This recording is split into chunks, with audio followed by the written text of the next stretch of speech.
स्थान बाळ झालासी उत्पन्न त्याच नीती खेळता कर्दम बाळ उदाते. अरे जसा तू गौर उकरणं म्हणजे त्या गाईच्या शेणाच्या गोऱ्यामध्ये उकिरड्यामध्ये तुझा जन्म झालाय, तसंच म्हणजे ह्या चिखलामध्ये त्या करवंजननाथाचा जन्म त्या ठिकाणी झाला.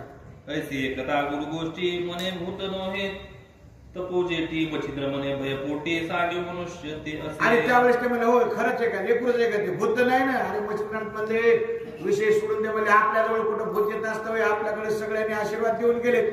8 कोटी भूत आपल्याला प्रसन्न येते, एकटंच कुठून येईल म्हणजे बिगर प्रसन्न झालं, एकही नाही म्हणजे भूत नाही काय नाही, मनुष्याच येते ह्याचा. ऐसे कुणी प्रांजळ मत मग श्री गुरुच्या हात बाळ होते शिरपर पदरात तयापासी पातळी. शिरपदरात म्हणजे कपड्याच्या पदरामध्ये त्याला झाकून ठेवलेलं होतं. त्या मुलाजवळ गोरक्षनाथ मच्छिंद्रनाथ आले. बाळ उचलून मच्छिंद्रनाथ आपल्या शिबिरा घेऊन जात गोदुग्धा आणून पानतुरीत ते बाळका.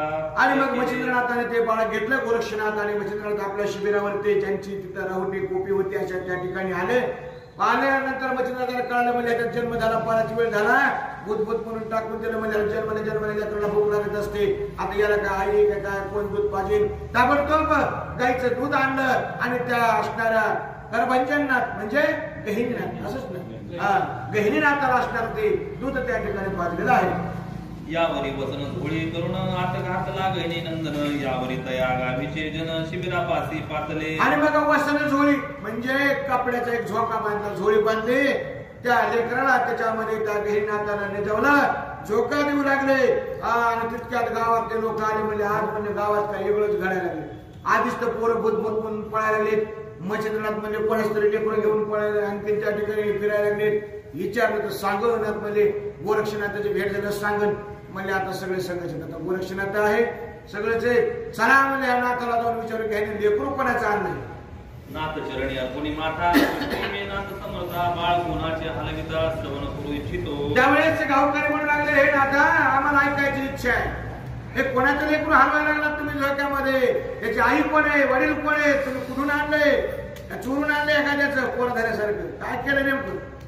मग झाला वृत्तांत मच्छिंद्रनाथ तया ग्रामस्था निवेदित ते कुणी सगळं वृत्तांत आश्चर्यकरीत. मच्छिंद्रनाथांनी सगळ्या गावकरी मंडळीला सांगितलं बाबा संजीवनी मंत्राच्या शक्तीचं हे फळ आहे.